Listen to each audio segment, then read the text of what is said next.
What's up, everybody? Welcome back to the 5 Takeaways, a show about Carolina basketball. What's up? Been a minute since I've left.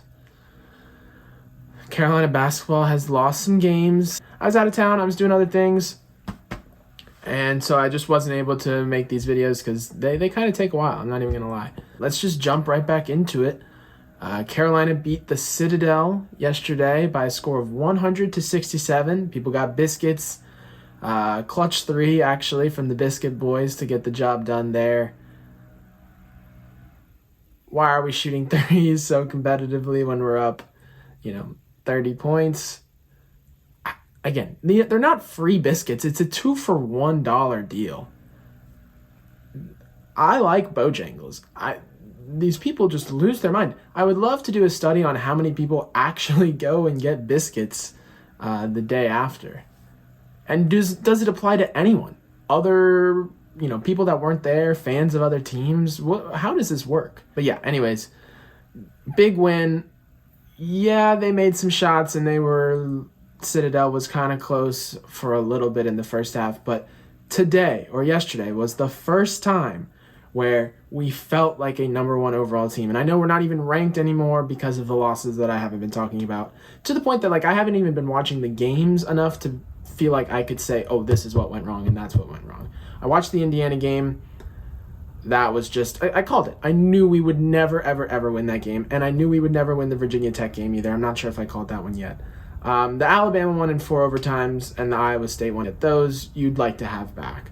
But the season is not over. In fact, it's just getting started. We're only 1-1 in the ACC with room to grow. But anyways, it just really looked like, okay, finally, this is what we're looking for. And we're going to talk a lot about the depth. Pretty much the whole video is going to be about the whole team and how they impacted this game. And to have a second 5, not your starting 5, but not your biscuit boys, come in and play with DeMarco Dunn out with a broken wrist or an injury, that's huge. That's all we've been wanting. We're going to get into that right now. Starting with box 1 is going to be a green for split rotations. This was so cool to see. And all you lifelong fans of Carolina basketball that also watch this show, you're welcome to put in the comments, Ben, you're an idiot. We've done this before. But seriously, I've been watching Carolina basketball for a long time.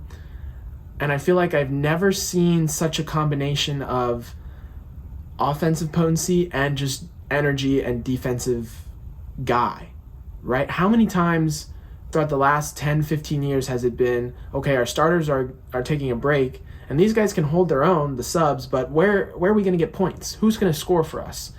Last night there was an awesome lineup. It was Caleb Love and Armando Bacot, and then it was Puff Johnson, Tyler Nickel, and Seth Trimble.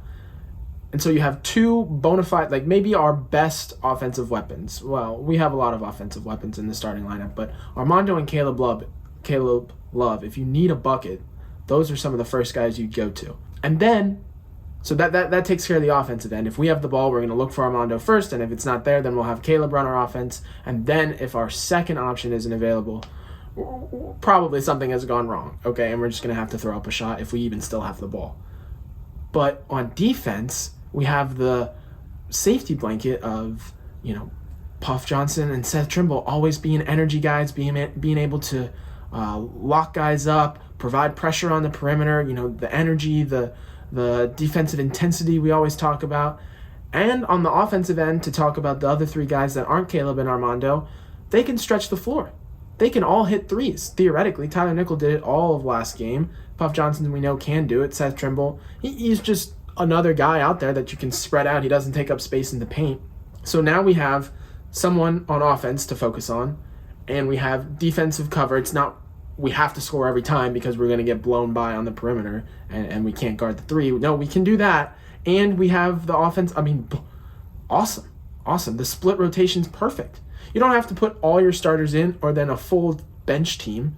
You can mix it up and put, okay, we want these guys to do this and these guys to do this from different areas of the bench. I love that. Green box for that. Second box today is going to be a green box for Jalen Washington.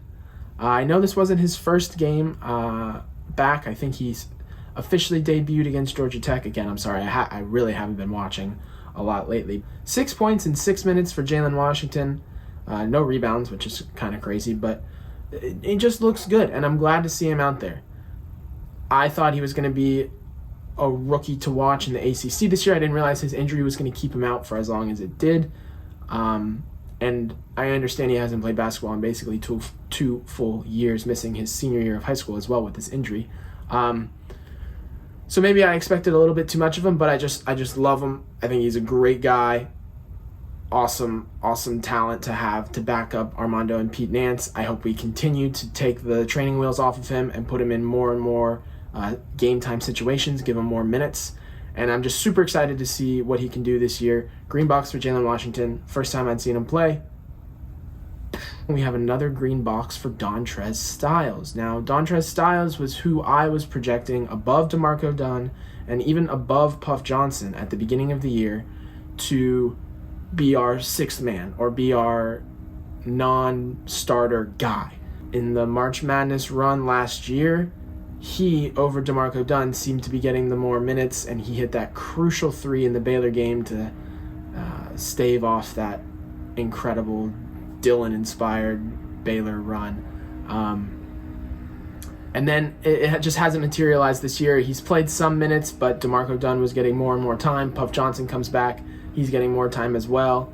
And the freshmen seem to be holding their own even before Jalen Washington was available to play. So he was kind of pushed to the side. Now with DeMarco Dunn's injury, we see him come in, 15 minutes, good variety of points or way he was scoring, right? He had 9 points. He did make a three, also had 6 rebounds. So that's great for so few minutes coming into this game to just kind of come in, have a much larger role and perform like that.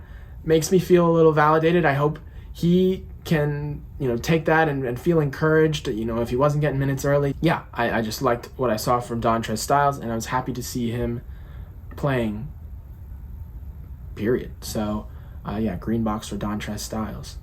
Another green box for our three-point shooting. I almost made this a yellow, not because of anything to do with the statistics, right? We were great from the three-point arc.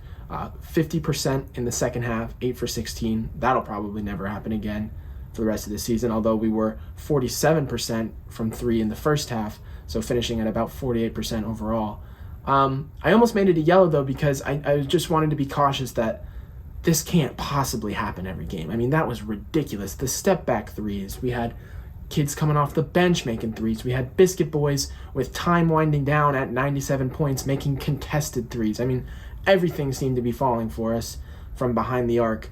I'm going to give it a green because we'll always take the points and we'll always take the good shooting nights, but interesting to see how much, this isn't even really a smart point, but obviously we're going to look much better when the threes are going in as opposed to when they're not.